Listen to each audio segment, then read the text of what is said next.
video comes to us from a little known channel called PewDiePie.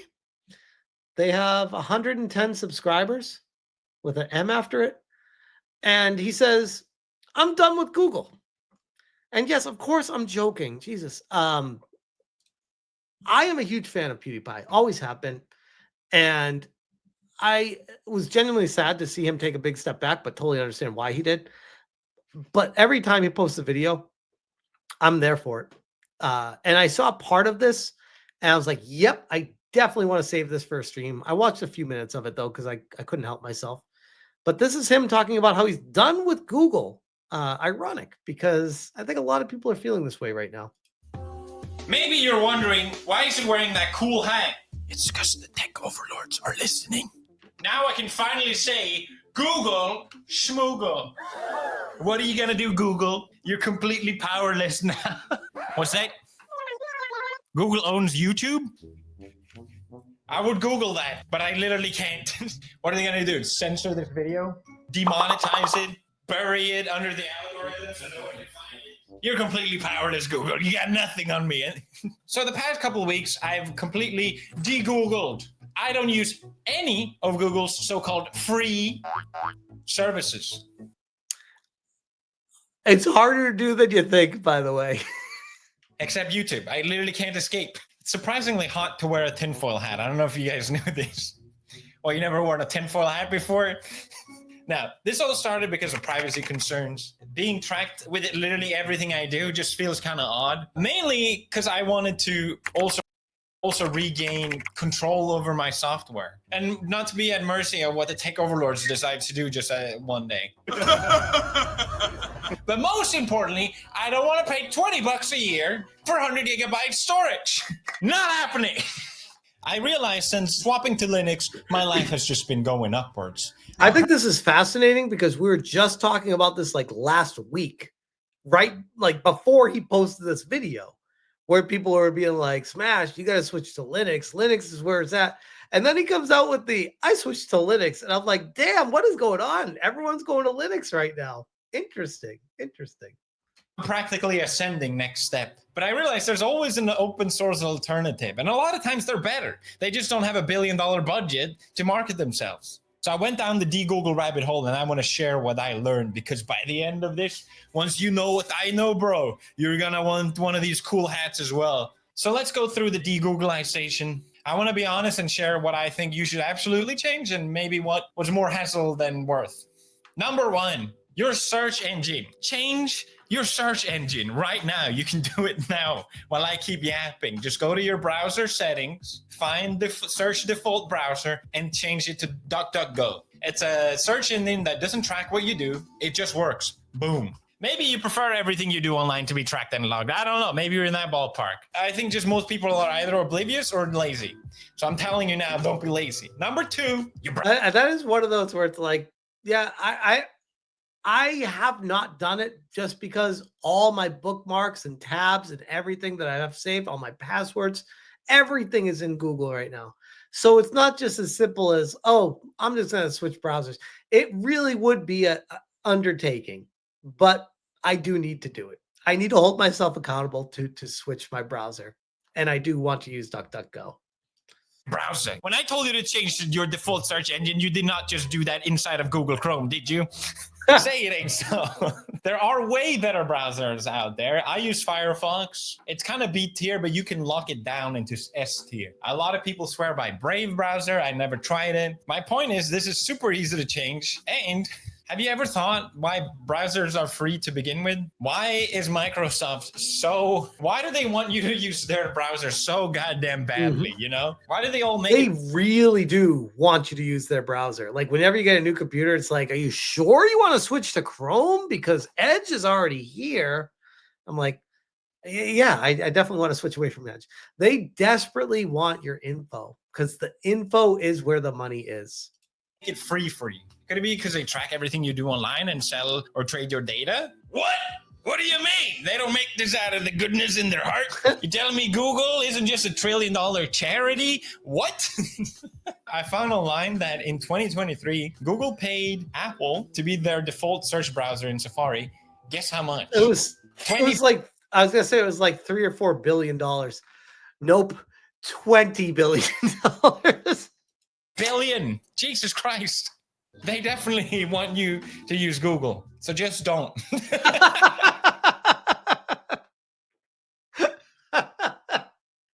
I mean, we could start a revolution here.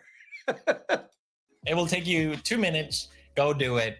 Number 3, the third thing I changed. Like many of you, I've been using Google Mail for years and years and years. And apparently up until 2017, that's when they stopped scanning your emails to serve you ads. So now Gmail is a little less creepy, you know, but if you think about it, it is probably the most invasive service that they run. And there are free alternatives out there like Proton. I haven't tried it out. I decided to send this and get my own email. I paid a small fee. It was fiddly as hell. But at least people won't think I'm poor and have like Google Schmoogle in my ad domain. Number 4, with me de-Googling lately, I realized it's time for me to de something else. I don't want to say the joke. Anyway, I started working with G Fuel 6 years ago. G Fuel sponsor! Ah! We created the greatest flavor of all time, G Fuel Lingonberry. Lingonberry is out. Isn't G Fuel the company that like fucked over Endymion? Was that G Fuel? Really, really good. Honestly, I'm so proud of this flavor. Yuzu slash. Legendary moment. Yuzu slash, baby. Sour green PewDiePie. So many great memories. So many great slurps. So many great memes. But it's finally time to retire this guy. Sayonara, Jifu-san. Because we're introducing a new tub! And t-shirt! Same energy, new armor. Get the collector's box. You get the t-shirt. I think it's crazy with how much money PewDiePie has and gets that he still does the ads. That's kind of crazy to me, actually. Like Asmongold set a standard where he's just like, bro, no ads. I just talk. Shirt and the new tub. You don't want to be tubless this summer. I'll tell you that much. Like, I feel like ads for smaller channels or like middle tier or even upper tier channels, I totally get it. It's your living, you're making. I get it. You get to have 112 million subscribers. Every video you put out there is going to have 20 plus million views on it. Bro, you don't need an ad on it. You don't. Like, you don't. That's crazy. That's worse than having Google in your subdomain. It's available right now. Check it out. Link in the description. Finally. Don't miss this opportunity to be part of history. We got many more exciting G Fuel announcements coming up, so stay tuned. Number 5, your phone. I have a Google phone. God damn it. Everything is Google. It's crazy. I didn't realize just how deep I've been swept into this ecosystem without realizing it. My goddamn TV is Google. I thought it was a Sony TV. You know, open up, it's like, Google TV. How did that happen? I don't know about you, but I feel like I'm supposed to be enamored by the phone, how amazing it is with this incredible hardware and how powerful it is. But if it's so great, then why do I feel like I'm the product? Huh? I hate my phone. Notifications just feel like they're there to suck me in, not to tell me anything useful. All these apps and features. Mm-hmm. I feel like my attention... Have you ever feel like super overwhelmed with your phone? Like I get this feeling all the time where I'm like, I feel like there's an app I'm forgetting to check for something. I get that vibe all like my email, my text messages, my YouTube, my X. I'm like, I feel like I'm forgetting something all the time. I don't know. Span, it's just getting mushed. The more I use my phone, I hate it. It's just one big giant distraction device. So I have a Pixel 9 and it is a good phone and I already own it. So instead of switching it out to like a dumb phone or something like that I know a lot of people do, I wanted to install a custom OS on it. There was a lot of them to choose from, but I opted for Graphene. Mainly because it felt like the biggest point the finger to Google, you know? It's an operating system focused on privacy and security. Apparently so much so that even Edward Cullen uses it. Did I get that right? I would Google it, but I can't. But here's the thing, okay? For some reason, I feel like I'm the crazy one. Huh? What? Why do you want to Google so bad, huh? What do you got to hide, huh? This guy got graphene on his phone. What's up with that? I feel a little judged, okay? But after using graphene, I realize, no, this is how it should be. I'm not the crazy one. There's a few features on graphene that I really like, and these are just to name a few. Especially with security, I really like how they amped it up, but the fact that I close an app on graphene and it closes the app. Crazy. A lot of times on your The phone. weird thing too is when you have an ad in your video, I start to feel like everything he's talking about might be an ad as well. Like the way he's promoting this stuff, I'm like, are they paying you to say this? Like, this is weird. If you think you've closed an app, but in reality, running in the background and still tracking whatever it is they want to, graphene, nuke that shit. It's gone. Such a crazy concept, right? I'm the crazy one.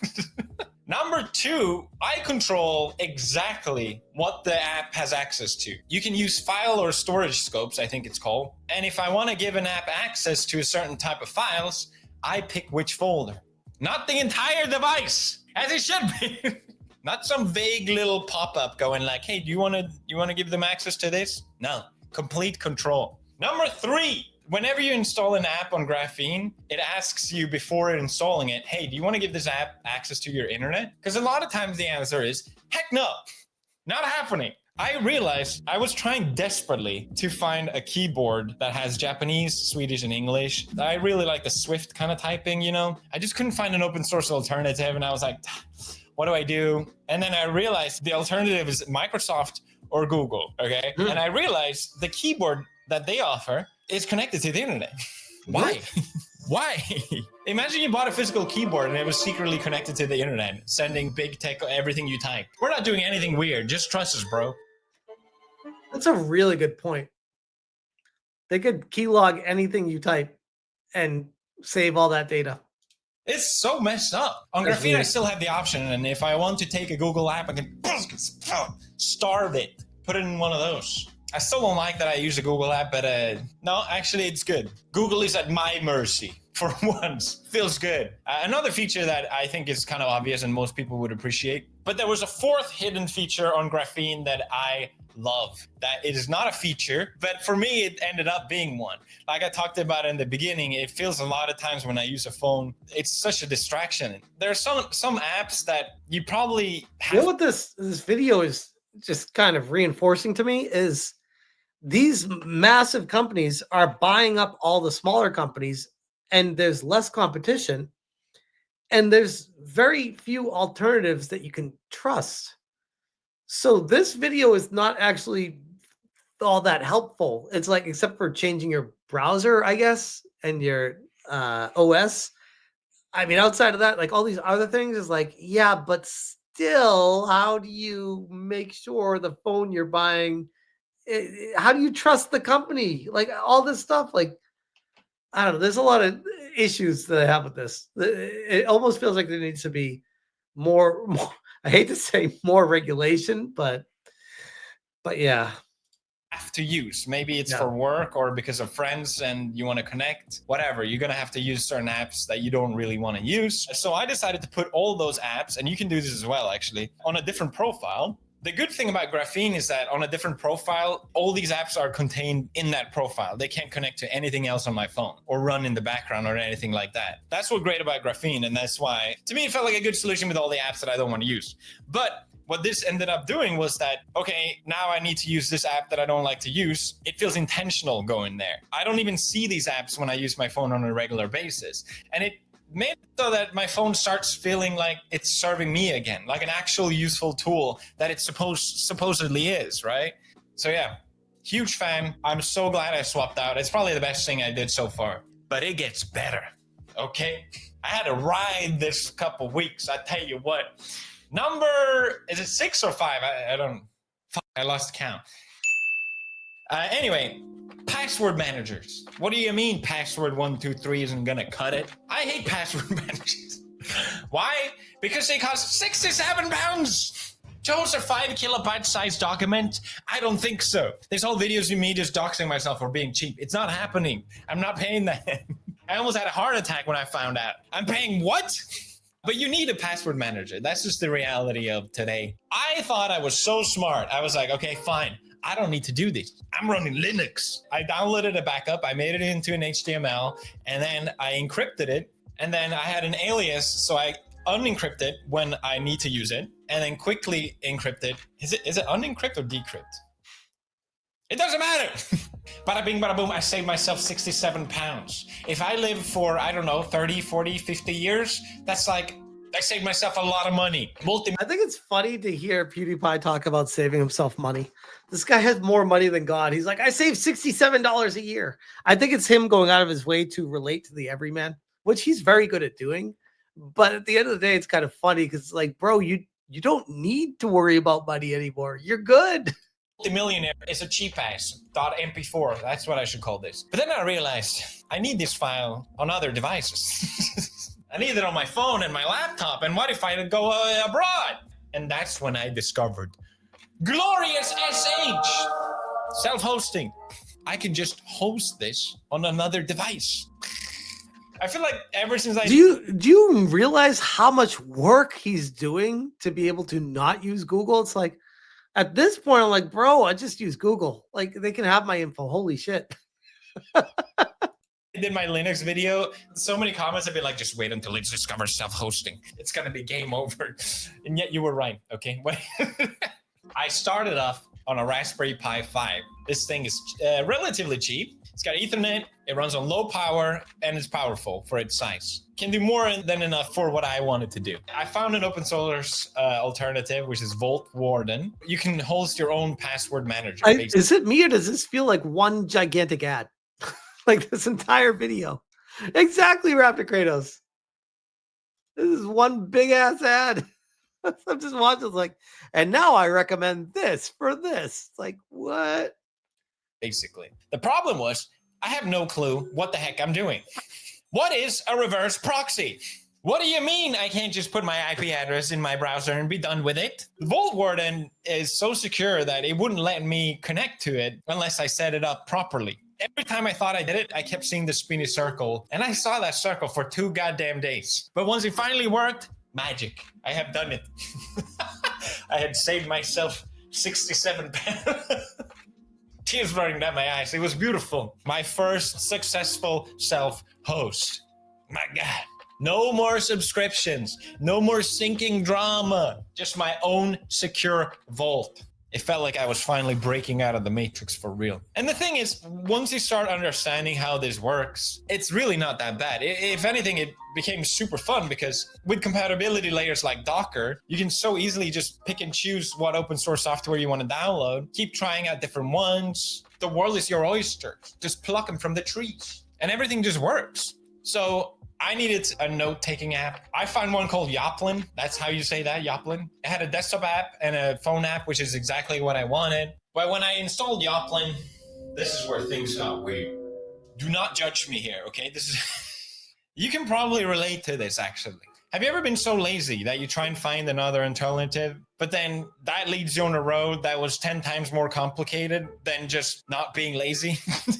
The image that I was trying to install on my... Mr. Rouge says, it sounds really complex, but if I, a 50-year-old blind dude, made it, then why can't you? I mean, true, fair. I guess what I'm saying is like, it seems like a lot of work for adding to what is already a very busy day / week / month / year for me. But maybe if I had some time to spare type thing, then yes. Pi was not compatible. It was 86 by 64. This is ARM-based structure. It doesn't matter. Not compatible. I can just find another one. But I thought, hey, why don't I just quickly install this on something that does run 86 by 64? And I look around and I'm like, oh. I mean, Stash my ass. I know you're kidding, but at the same time, it does kind of feel like it's costing a lot of money here just to be able to not use Google. Well. My Steam Deck runs 86 by 64. So you may be asking, Felix, did you use your portable handheld gaming console to host your note-taking app? Yes, but it gets worse, actually. Steam runs Linux. Beautiful. It actually runs Arch, which is the distro I use on my desktop. Match made in heaven. But I thought to myself, well, it's filled with all this like Steam bloat. I should probably uninstall Arch so I can then install Arch. I don't know what's wrong with me. Don't ask. And I did this, of course, just so I wouldn't have to find another image of my note-taking app. But anyway, it works. At the end of the day, that's all that matters. Now I got my notes app running beautifully. Wait, so he deleted his entire Steam Deck just to be able to have his notes app on a Steam Deck for portable use for his notes. Am I understanding this correctly? Grogbast, I agree. This is way too involved. Like, number 7 or 8. It was time to say goodbye, Google Drive. Goodbye, Jotaro. $20 for 100 gig? I don't think so. I'm not going to pay you to hold my data hostage for I mean, this one's fine. You just get a local storage hard drive for your house. forever. Not happening. What if I live for another 600 years? Think about how much money that's going to be to Google. No more subscriptions. Redundant subscriptions. Instead of Google Drive, I set up File Browser. The thing that bothers me about all these free online storages that gives you a certain amount at least is that, first of all, it's not safe. Second of all, I don't know what they're doing with that. Thirdly, I hate how it's used. I don't know if you can relate to this. Maybe it's just like a me problem, but let's say I've gone outside, I've touched grass, I've taken all these photos and videos, and then I sit down in front of my computer, and then all of a sudden internet goes down, and I'm like, what happened?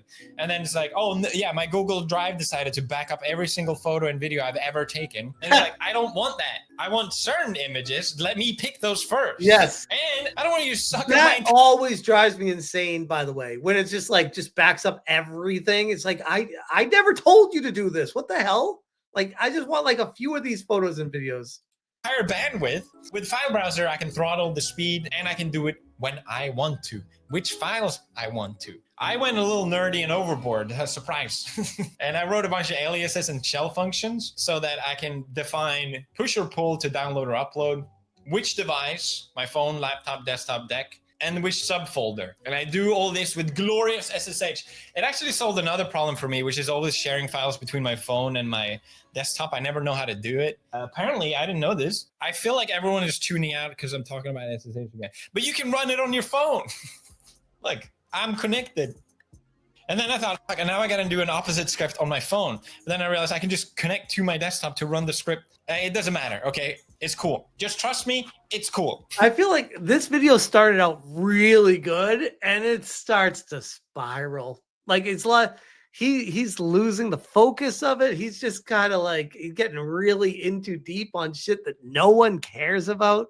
And it's like 150 steps to be like, and I didn't use Google after I did these 150 easy steps. Number 9. AI. We have to talk about AI. I don't know about you, but I don't like using AI. It feels like I'm kneeling directly to the tech overlords. And not to mention the goddamn subscription fees. I feel like I'm spoon feeding the machine that has stolen all my data, more of my data. Here you go. Nice and fat. Here you go. Not happening. But I got curious and, I built my own computer not long ago and I spent a lot of money on it. Why don't I just see if I can run it myself? It's a beast. So I set up a local language model called Mixtral. Emphasis on local, which means it runs on my computer completely offline. It's beautiful. Now I can search whatever I want. And I can ask it dumb questions like, why is my left toe bigger than my right toe? And no one knows about it. I love PewDiePie. He's amazing. But, I mean, this video, he kind of lost the plot. He's lost me in it.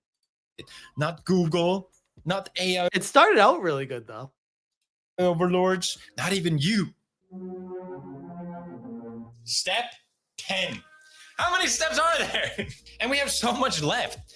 PDFs, Google Docs, calendar, contacts. I was honestly getting a little tired at this point to try and find an alternative to all of these, but that's when I discovered Nextcloud. It's an open source self-host beast, and it does all of this for you. Maybe there are better singular alternatives, but the fact that I can get all of this baked in one was exactly what I needed. Okay, but this doesn't answer the question of how can you trust Nextcloud? Who is Nextcloud? What are they doing to your information? And how are they better than Google? Like, these are the questions that I have when I hear this kind of stuff. And just one quick install and it was done. I was completely out of Google and it felt amazing. Finally, I'm free. From here on is when I needed to tighten things up a little bit. Oh, okay. He's running it himself. That's what I was wondering. Actually bought a domain. I know I paid a subscription fee. I'm assuming that's Mac. But it's worth it. If you're self-hosting, it's actually worth it because you can get a domain for $5 a year. It means I can get better security features and I can put all these services in subdomains. So like docs.mysubdomain.com and password.mysubdomain.com, like all these different things I made, I can access easily. I don't have to type my IP address for each one. And I started to tighten down the security as well, especially because I was looking online. I'm like, I'm getting a lot of bots that are pinging me. I don't like this. Everything is locked in with the password. I do think it's funny that a lot of his brand has been anti-Google for a long time and anti-YouTube for a while. And he's like been very successful thanks to Google and YouTube. Oh, the irony. Password already, but I added another layer of zero trust, so you can't access anything unless you have another login. I locked in my IP address with Tailscale, beautiful Tailscale. I could make a whole video. I had a fail to ban. It was definitely worth spending some time locking things down, and I think I found a good balance of it being secure, but also not like a huge hassle every time you want to access either. Now, swapping out all these Google services, there's one that I just can't escape, and I don't mean YouTube. There's one that sucked the most to get rid of, and that was actually Google Maps. Because Google tracks you so well, it is so good at predicting traffic. And since I drive a lot in Tokyo, I really rely on that to get to places on time. You can't be late in Japan. It's like a death sentence. The first time I used my open source alternative, I ended up 30 minutes late. And that's when I realized, hey, maybe Big Brother tracking everything isn't so bad. Maybe surveillance has its perks. But I stuck to my de-Googling, and the best alternative I found was just using my car's GPS. Well, Waze is supposed to be good, but as far as I understand, Mark, that Waze was purchased by Google like 15 years ago. So correct me if I'm wrong, but Google owns Waze. GPS. It has all this Japanese services built in anyway. I ended up using my Pi to replace my Google TV, and I'm running Kodi on that. I haven't really fully set it up yet, so not much to say about it. And you may remember I'm doing all of this on my Steam Deck.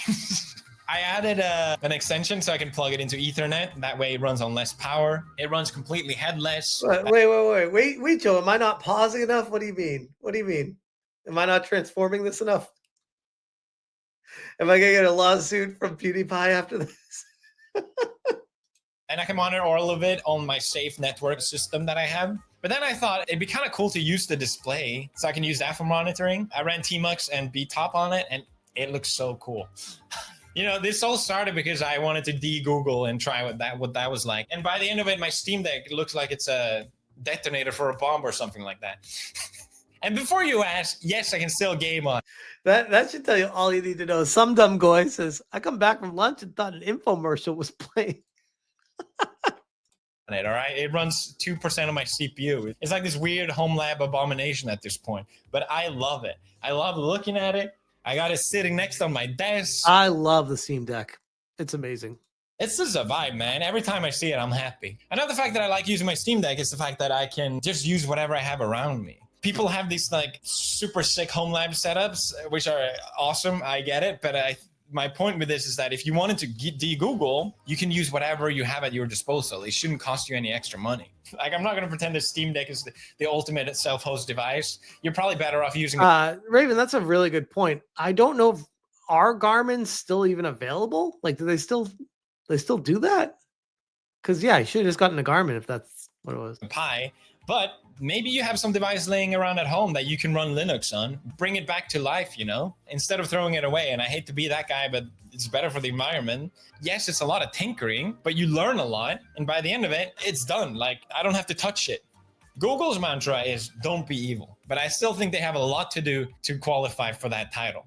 I feel like on your phone, you have all these settings with privacy and give permissions and all these things that they ask you. But it kind of feels like one of those toys that Björn has that it's just like a bunch of buttons that doesn't actually do anything. Unless you go all the way with privacy, it doesn't mean anything. Don't call it privacy. And for me, it's not even necessarily about Google. I think it's more about big tech in general. I hate where software is going. Unnecessary subscriptions, ads, locking, updates changing the entire UI because you're more prone somehow to get more locked in. With YouTube, it's been constantly changing for years and years and years just because they figured this is the best way to suck you in. If I host my own apps, there's none of that.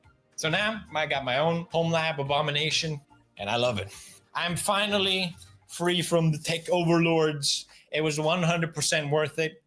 And look, bro, I made you one too. You've earned it. Here you go, bro.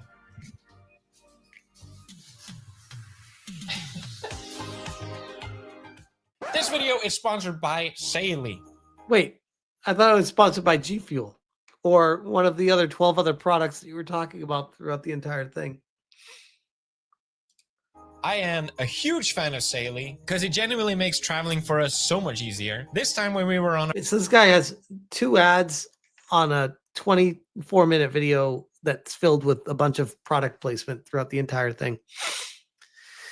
That's interesting.